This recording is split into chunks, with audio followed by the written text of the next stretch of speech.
Kia ora, good evening. Today was National Stop Bullying Day, and if you were shopping or passing through South City, it would have been hard to avoid the fact. On the same page, coordinator Lynn Paikea says the goal was to colour South City pink in order to spread the message that any form of bullying was unacceptable, whether it be in the home, in the workplace or at school. The group were distributing information on bullying and were talking to the public about how to make the changes in the community to stop bullying. The colourful local initiative coincided with the nationwide launch by Education Minister Hikia Parata of a comprehensive new guide to help keep schools safe and prevent bullying. Staff at Southland Real Estate were faced with a major clean-up this morning after a malicious attack. Just after 9 this morning, staff were confronted by a disgruntled 33-year-old man who kicked in the shop front window of the property. The offender was walking to the police station to hand himself in when he was picked up by a patrol. He faces charges of intentional damage and threatening behaviour. After 2 consultative meetings with retailers and property owners this week, the council is preparing to move ahead with the remodelling of the S Street area.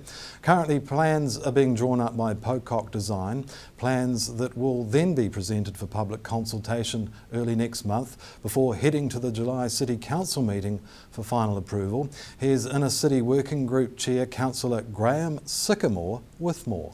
We plan to put the final plan to council at the July meeting for approval, and following that there'll be tenders called and the work hopefully will commence in August.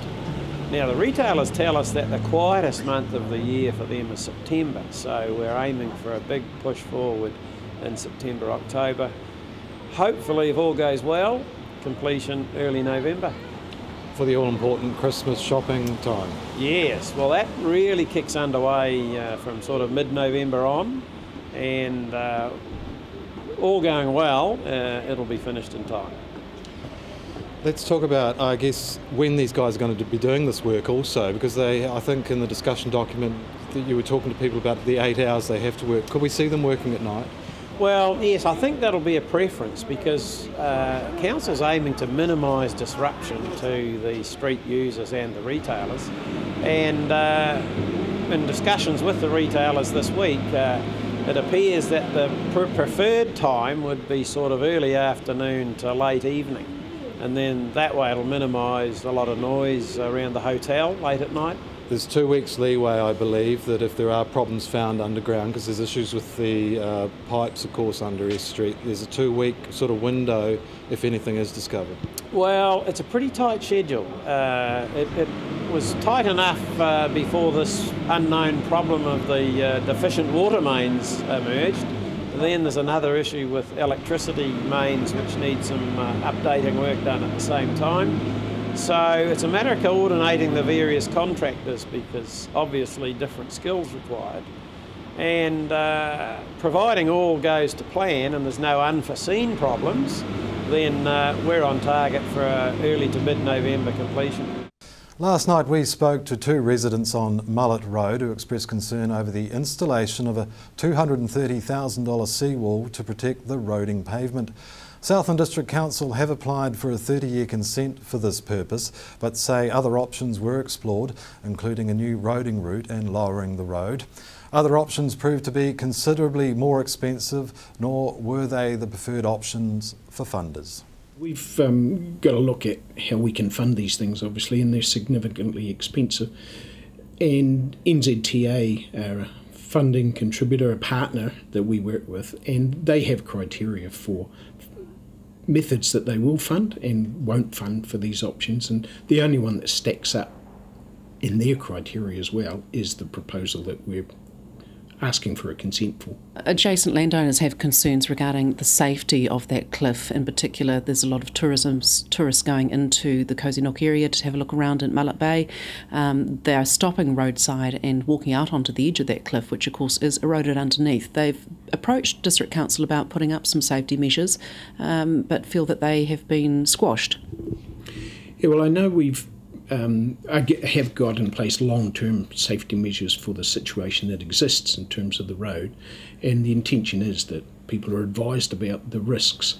So if there's something there that people feels inadequate, we'll have a look at that again, but until now I'm not aware that there's concerns about that. What's your reaction to their comment that they feel it's a band-aid solution?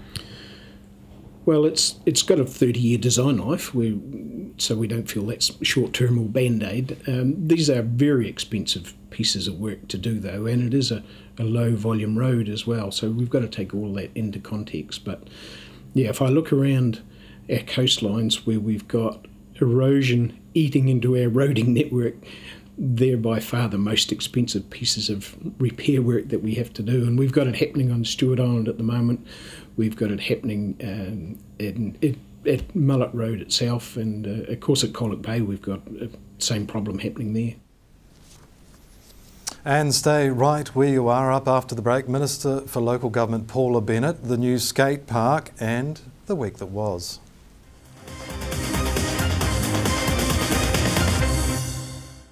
Welcome back to South Today News. In what would be considered less than favourable skating conditions, the new Ellis Road skate park was opened this morning. The park was completed ahead of the originally scheduled completion window of later this month or early next. Invercargill City Council Community Development Manager Mary Napper today thanked the young people who contributed to the redevelopment by both assisting in the design process and fundraising. Ms Napper says it's just so cool to have the skate park open. Ms Napper added that there will be an official opening later in the year when the weather is more reliable. The skate park cost $750,000 to build. While Minister for Local Government Paula Bennett was in the city yesterday, we took the opportunity to get her thoughts on public participation in local government, core council activity, community assets like Rugby Park, and the burden placed on regional centres like Invercargill of having to earthquake-proof old building stock.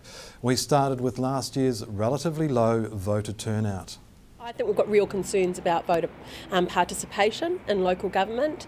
Overall the country it was about 41%. It is going down, and although Invercargill might be above the average, it still was a decrease from the last elections. And people need to be involved in what's happening in their backyard. As you say, in some respects, it's almost a more direct relationship that one has with their local council than they do with central government. But I don't think there is one solution to it. So I think it matters from what happens when someone walks into the council buildings and interacts with someone over the desk, to how they get building consents, to how the day-to-day stuff affects their lives. It's not about big documents that you then have to write huge submissions to, and we just need to get a bit smarter, I think, in how we're interacting and what we're doing. We're talking online voting at the moment. Is there something in that? But I worry, I don't want people to think that that's the panacea. It might be one part of what needs to be done to engage citizens more so that they look at voting. You mentioned the submission process. We had 303 submissions to the draft annual plan for a city of 50,000 people, and apparently that was up on last year. That's minimal participation, isn't it? And is that an intimidating process, that submission process? Well, I mean, I a few years ago wrote a green paper and I wanted public engagement on it. I had to actively think of a number of different ways to get that. So I went from postcards to Facebook to face-to-face meetings to knocking on doors to standing in malls and talking to people, and I wouldn't have got that level of engagement if I hadn't actively gone out, sought it and accepted it in lots of different forms. And I think that's where it gets interesting and something we need to think about when we're looking at those sorts of submissions and the process that happens there. Let's talk about technology. Sorry to interrupt there, but talk about technology. You mentioned voting, perhaps submissions online too, and also introducing technology like streaming meetings so that people who are busy can come home and look at what's going on in their council chamber. Absolutely, and being able to sum it up in a few sentences would be nice, because we are all getting faster and want faster access to sort of headline stuff too, and then if we want to go deeper and look at details, would be my opinion on this. I just think there's some really different initiatives that we need to look at that engage people, and and it's the same with Parliament, quite frankly, that we will accept a submission in any form, as in it can be 1 page and it can be 100. I just think people sometimes get a bit overawed in thinking to submit they have to know every detail and go across everything. I just think they need to know that you can submit on one thing that's important to you in a half page. A quick word about core local government business. What do you think it is, essentially? We've got Rugby Park here that's in financial difficulty. I know you won't know all the details, but it looks like we, as a city council, will take on that debt. Is that important that cities do maintain those assets? Yeah, look, I got to my job by being smart enough not to dabble in someone else's business, and I suppose that's my key message. I think it is. But is it like a swimming pool though, or a library, a rugby park? Look, I don't know enough, but I would say that stadiums and things are an integral part of a community that bring us together and let us have somewhere to go. So that is totally for local people, in my opinion, to decide. So the reason I'm local government minister is I love local, and I probably more than others, and some others, think that people here get to decide what's important.